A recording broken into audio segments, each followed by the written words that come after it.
Hi there, Chris Whelan again from the Centre of Business Excellence, Building Better Businesses. As you'll know by now, we are more just over halfway through the 20-day series of how to grow your business in a financial pinch.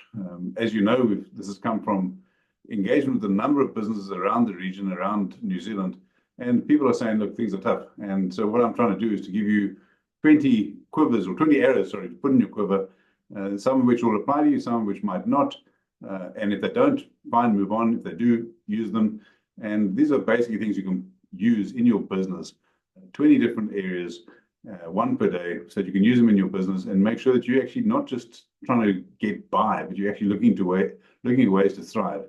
And as I've said to you a few times over the last couple of days, make sure that if this isn't for you, and this isn't only for you, it's actually for everyone in your community, because that's what we as business owners need to make sure we're doing, supporting each other all the time. So today, I want to talk to you about leveraging low-cost financing options.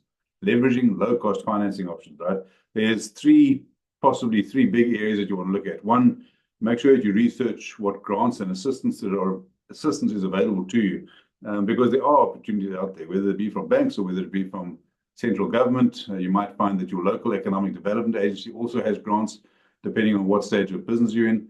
Make sure you've looked at it and use it properly, because that's available to us as business owners, and don't waste that opportunity. So that's number one. Number two, you want to look at low interest loans, obviously.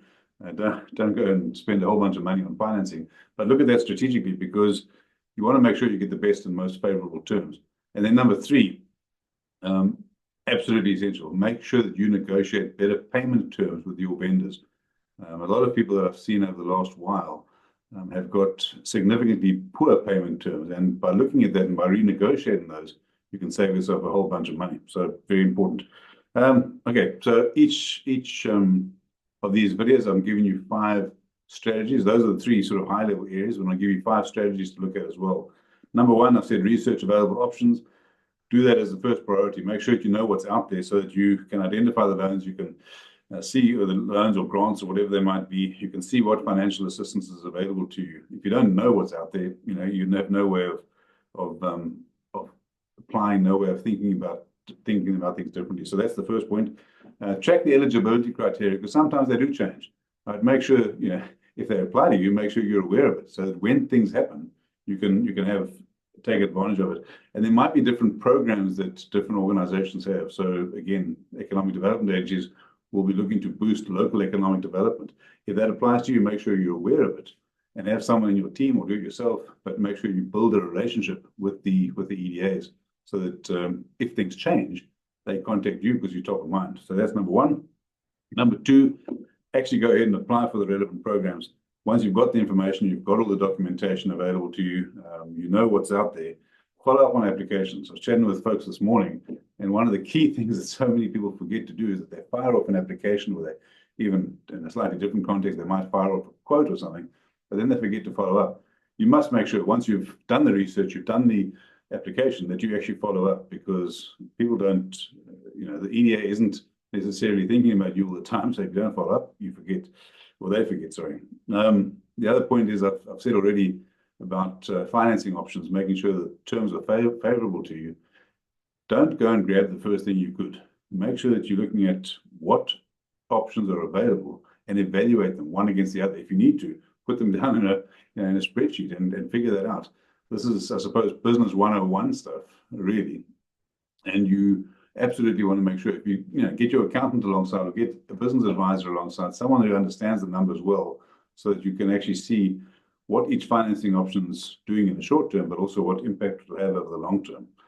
Chatting with someone recently who bought a new vehicle, and because they already had a vehicle in the company and it's only one person, they couldn't go buy a second vehicle through the company, so they had to do that separately. But there are options, if you're buying a vehicle, for example, that you can actually save a whole bunch of tax on it, and you can finance it properly. So get someone who knows what they're doing if it's not you, and make sure you actually evaluate those short-term options.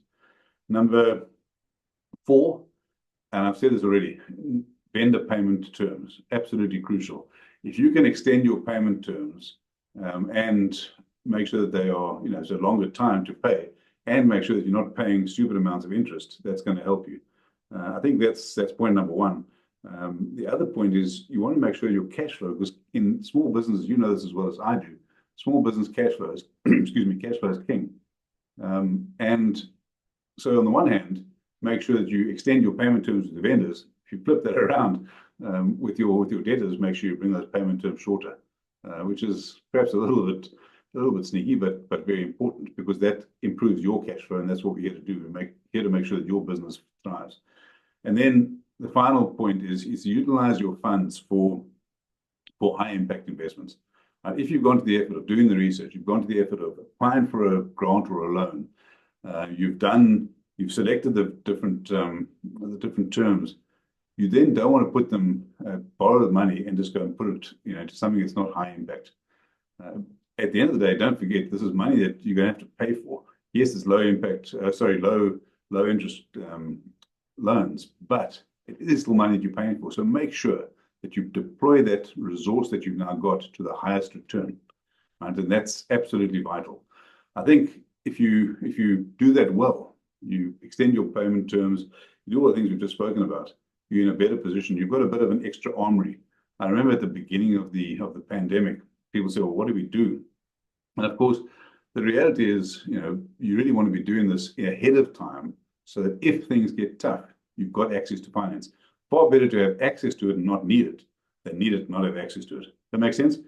If you want to get together with me, grab some time in my diary. There's a link below. I'm very keen to help you. And otherwise, I will see you tomorrow. And for the next installment, have a fantastic, fantastic day. All the very best. Cheers. Bye-bye.